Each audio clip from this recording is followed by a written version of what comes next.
Hello students, welcome to the part 9 of the topic vectors.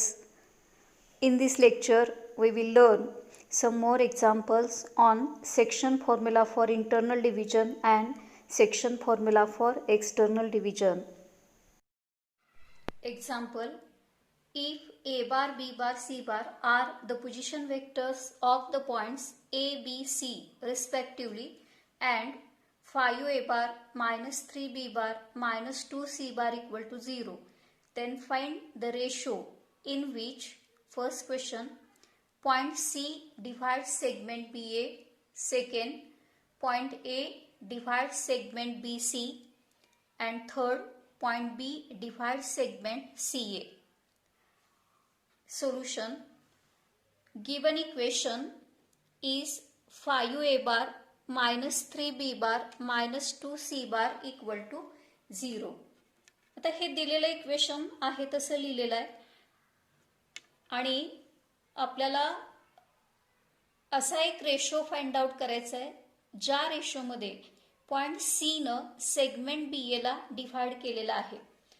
We have to find the ratio in which point C divide segment B A. तर दिलेल्या equation पासून इथं सुरुवात केले. 5A bar minus 3B bar minus 2C bar equal to 0.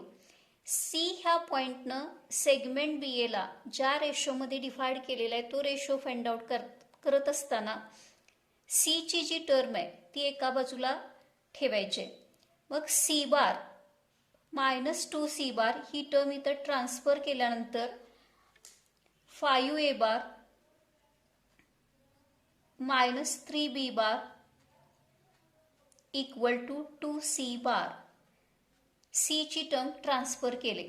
आता हेच equation side change करून मांडल्यानंतर 2C bar equal to 5A bar minus 3B bar. 2 हा RHS ला शिफ्ट करायचा आहे, तो डिनॉमिनेटर मध्ये जाईल. C bar equal to 5A bar minus 3B bar divided by 2. तर हा 2 5 मायनस 3 असा स्प्लिटअप करता येईल. Therefore C bar equal to 5A bar minus 3B bar divided by 5 minus 3. 2चीच 5 मायनस 3 अशी फोड केलेली आहे. तर हे जे एक्सप्रेशन आहे ते section formula for external division सारखं आहे. Section formula for external division असा होता, आर बार इथं C bar equal to M B bar minus N A bar divided by M minus N. हा सेक्शन फॉर्म्युला फॉर एक्सटर्नल डिव्हिजनचा plus असं statement होतं. असं एक्सप्रेशन असेल तर स्टेटमेंट असं आहे, point C divide segment A B, point C divide segment A B. Minus sign असेल तर एक्सटर्नल डिव्हिजन आहे, externally in the ratio M:n. ह्या असं जर एक्सप्रेशन सी साठी असेल तर आपण कन्क्लुजन काय section formula for external division वापरून आपण असं कन्क्लुजन काढले, point C divides segment A B. Minus असेल तर एक्सटर्नल डिव्हिजन घेतले इन द रेशो M:n. म्हणजे सेगमेंट ए बी जर असा असला तर रेशो त्याच्या उलट आहे. ए बी असा सेगमेंट घेतला तर रेशो M:n असा आहे. आणि मायनस असेल तर एक्सटर्नल डिव्हिजन आहे आणि प्लस असेल तर इंटरनल डिव्हिजन आहे. आता इथं ह्याच्यावरून कन्क्लुजन आपल्याला फाइंड आउट करायचं आहे, कन्क्लुजन लिहायचं आहे. मग section formula for external division वापरून आपण काय कन्क्लुजन लिहिणार आहे, using section formula for external division, using section formula for external division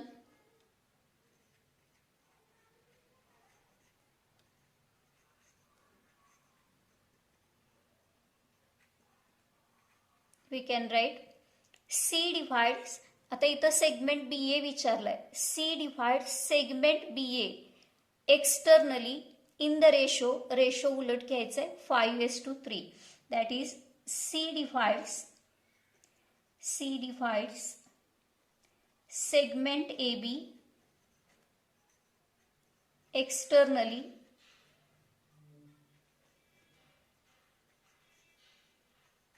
in the ratio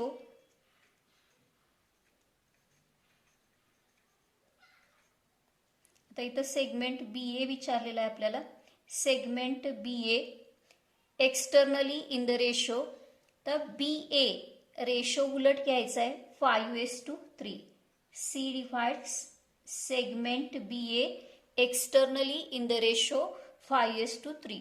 आता इथं सेगमेंट ए बी विचारला असता तर सेगमेंट ए बी असा सेगमेंट असता तर रेशो एक्सटर्नली 3:5 असा आला असता. इथं बी ए सेगमेंट विचारलाय म्हणून रेशो 5:3 असा येणार आहे. आता हा जो भाग आहे, इतका जो भाग आहे तो आपण इथं रिझन म्हणून वापरलेला आहे. Solution of second. In second question, we have to find the ratio in which point A divides segment BC.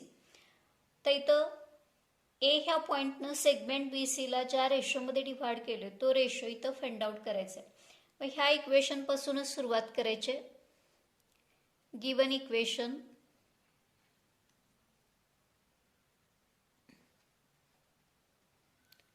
(5a) minus 3b bar minus 2c bar equal to 0. तर ए न सेगमेंट बी सी ला ज्या रेशोमध्ये divide केले तो ratio find out करायचा असेल तर ए ची टर्म एका बाजूला ठेवायचे. देअरफॉर 5a बार ए ची टर्म एका बाजूला ठेवायची आणि ह्या दोन टर्म RHS ला ट्रान्सफर केल्या की त्या पॉझिटिव्ह होतील. 3b bar plus 2c bar. तर 5 ट्रान्सफर करायचं आहे. Therefore A bar equal to 3b bar plus 2c bar divided by 5.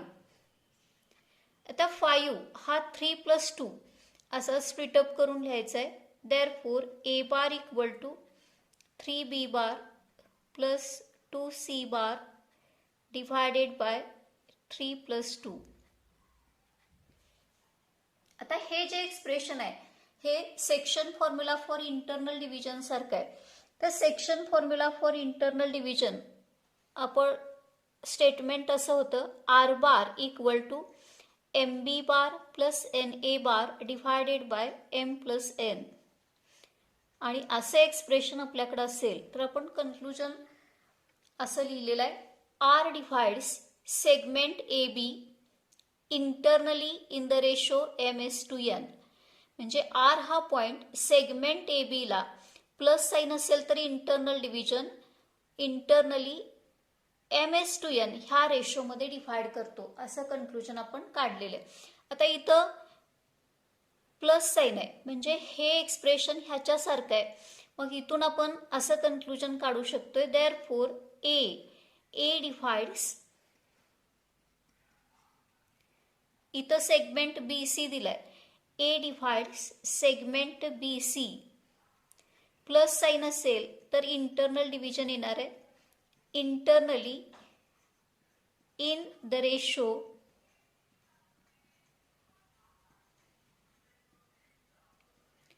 तर सेगमेंट BC असा असेल तर रेशो त्याच्या उलट घ्यायचा इन द रेशो 2:3. तर सेगमेंट CB विचारला असता तर रेशो 3:2 असा आला असता. A divide segment BC internally in the ratio 2:3. Now solution of third. तिसऱ्यामध्ये पण दिलेल्या इक्वेशन पासून आपण सुरुवात करणार आहे. Given equation 5a bar minus 3b bar minus 2c bar equal to 0. आता पॉइंट बी आहे म्हणून बी ची टर्म एका बाजूला ठेवायची. Therefore 5a bar minus 2c bar equal to 3b bar इकडे ट्रान्सफर केलाय तो पॉझिटिव्ह होईल. आता हेच इक्वेशन साईड चेंज करून लिहिता येईल. 3b bar equal to 5a bar minus 2c bar. तर 3ला ट्रान्सफर करायचा आहे, तो डिनॉमिनेटरमध्ये जाईल. 5a bar minus 2c bar divided by 3. आता हा 3 5 मायनस 2 असा लिहायचा आहे. Therefore b bar equal to 5a bar minus 2c bar. 3 can be written as 5 minus 2. तर हे एक्सप्रेशन मायनस साइन आहे, म्हणजे section formula for external division सारखं आहे. मग section formula for external division वापरून आपण इथं असं कन्क्लुजन काढू शकतोय. Using section formula for external division for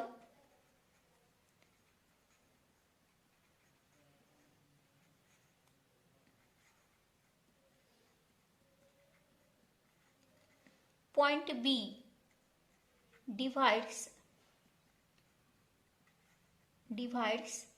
segment CA विचारलेला आहे. सेगमेंट CA मायनस साइन आहे, म्हणजे external division. Externally in the ratio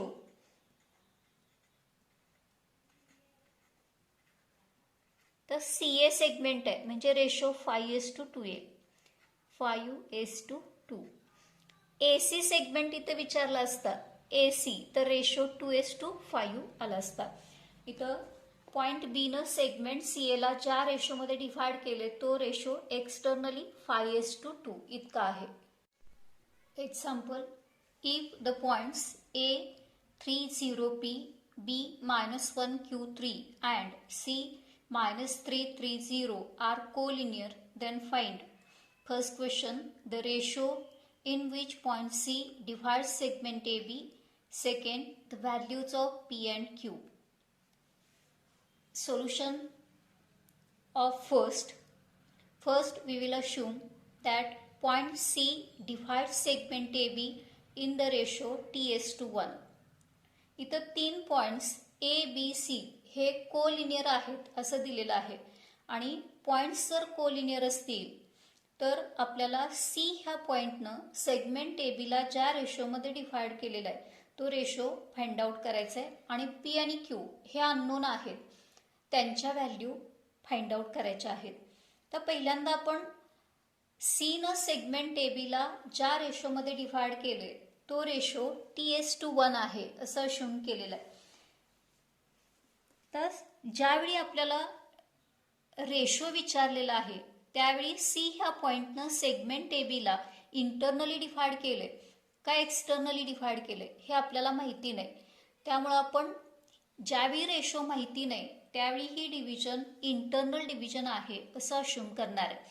तर C न सेगमेंट AB ला T:1 ह्या रेशोमध्ये डिव्हाइड केलेलं आहे, म्हणजे अशी सिच्युएशन आहे. हा सेगमेंट AB असेल आणि C हा पॉइंट सेगमेंट AB ला इंटरनली डिव्हाइड करतोय λ:1 ह्या रेशोमध्ये, म्हणजे AC ची व्हॅल्यू लॅम्बडा घ्यायची आणि CB ची लेंथ, AC ची लेंथ लॅम्बडा घ्यायची आहे आणि CB ह्या सेगमेंटची लेंथ 1 इतकी घ्यायची आहे. आता इथं A हा पॉइंट दिलेला आहे. A हा पॉइंट 3:0P आहे, 3:0P. त्याच्यावरून आपल्याला त्याचा पोझिशन वेक्टर A बार हा 3I बार, 0 ची टर्म म्हणजे J ची टर्म इथं अब्सेंट असणार आहे, प्लस PK बार असा मांडता येणार आहे. तर B हा पॉइंट, B चे कोऑर्डिनेट्स -1Q3 हे दिलेत. त्याच्यावरून B चा पोझिशन वेक्टर B बार हा -I bar plus QJ bar plus 3K बार असा मांडता येईल.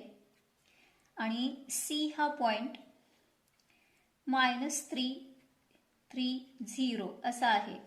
म्हणजे सीचा पोझिशन वेक्टर सी बार हा -3i बार प्लस 3j बार इतका असणार आहे. तर के ची टर्म ॲब्सेंट आहे कारण तिसरा कोऑर्डिनेट हा 0 दिलेला आहे. आता आपल्याला सी ह्या पॉइंटनं सेगमेंट ए बीला TS/1 ह्या रेशोमध्ये डिव्हाइड केलेला आहे. हे आपण अश्युम केलं आहे. इथं टी पाहिजे. आपण अश्युम केलेला जो रेशो आहे तो TS/1 आहे. म्हणजे AC ह्या सेगमेंटची लांबी T आणि CB ह्या सेगमेंटची लांबी 1 येणार आहे. आता section formula for internal division वापरून सीचा पोझिशन वेक्टर सी बार आपल्याला मांडता येईल. using section formula for internal division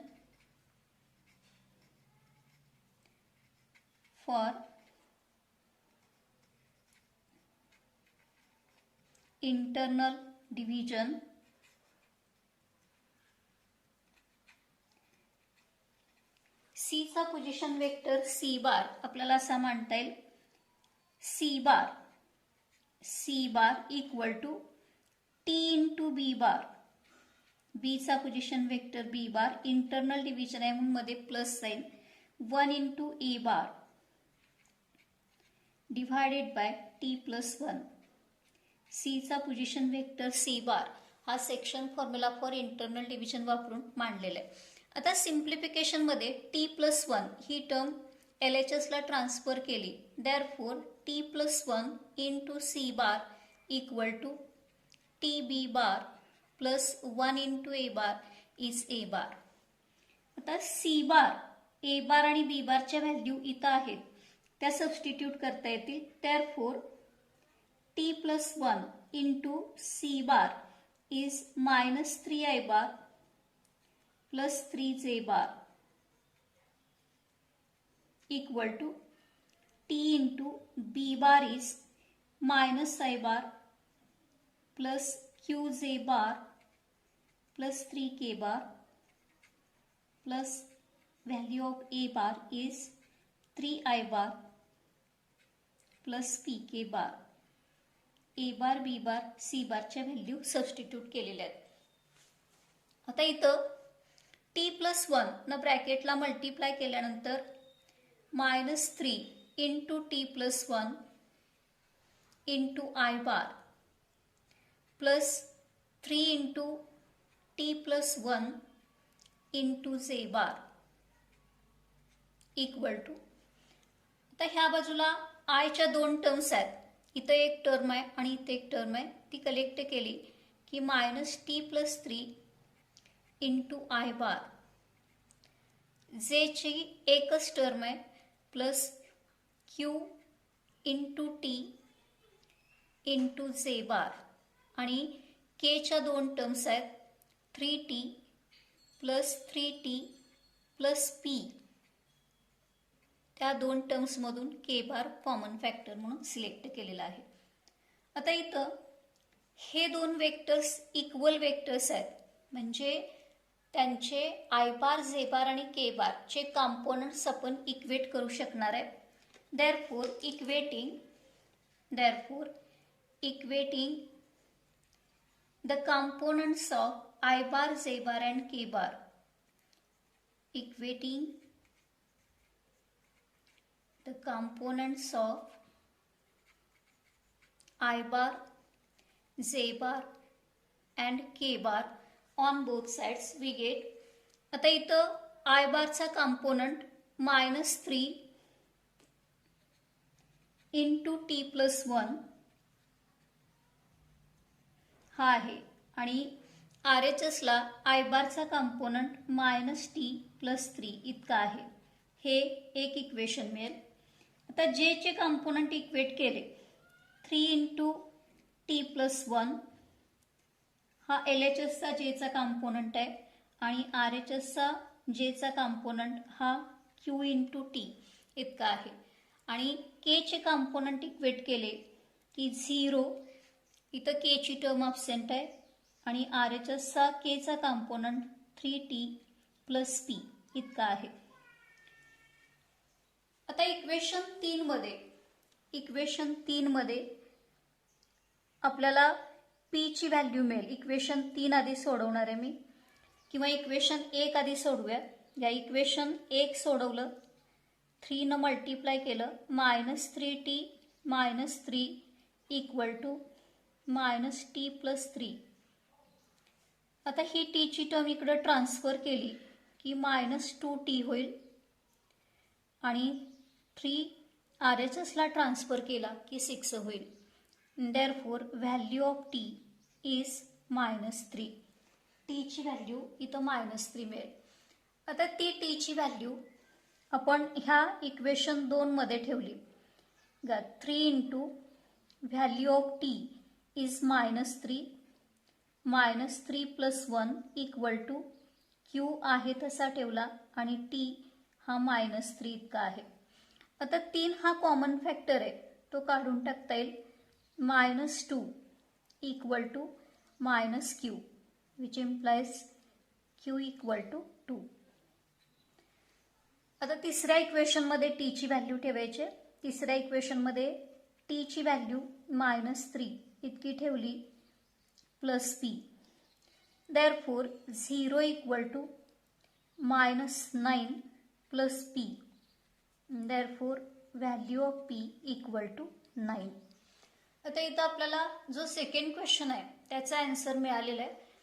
we have to find values of p and q आणि ते आपल्याला 9 आणि 2 अशा मिळालेल्या आहेत. आता रेशो फाइंड आउट करायचा आहे. आपण अश्युम केलेला रेशो हा T:1 आहे. बघा, रिक्वायर्ड रेशो हा T:1 असा आहे. T:1 म्हणजे t डिवायडेड बाय 1. म्हणजे t ची व्हॅल्यू इथं ठेवली की -3 डिवायडेड बाय 1 असा रेशो मिळेल. म्हणजे C ह्या पॉइंटनं सेगमेंट AB ला ज्या रेशोमध्ये डिव्हाइड केलंय तो रेशो इथं आपल्याला मिळालाय -3:1. आता मायनस हे साईन कशासाठी मिळालंय, तर C न सेगमेंट AB ला जर एक्सटर्नल डिव्हाइड केलं असेल तर मायनस साईन मिळते. म्हणजे मायनस साठी एक्सटर्नल डिव्हिजन असं घ्यायचं आहे आणि रिक्वायर्ड रेशो 3:1 आहे. म्हणजे therefore C divides segment AB. ह्या मायनस साईनसाठी असेल तर एक्सटर्नल डिव्हिजन येणार आहे. Segment AB externally in the ratio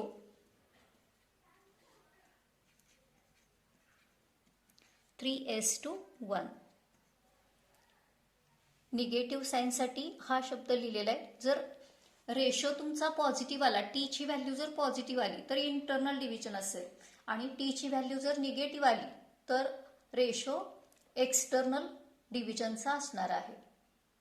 example, if the 3 points A 3 2 P, B Q 8 -10 and C -2 -3 1 are collinear, then find.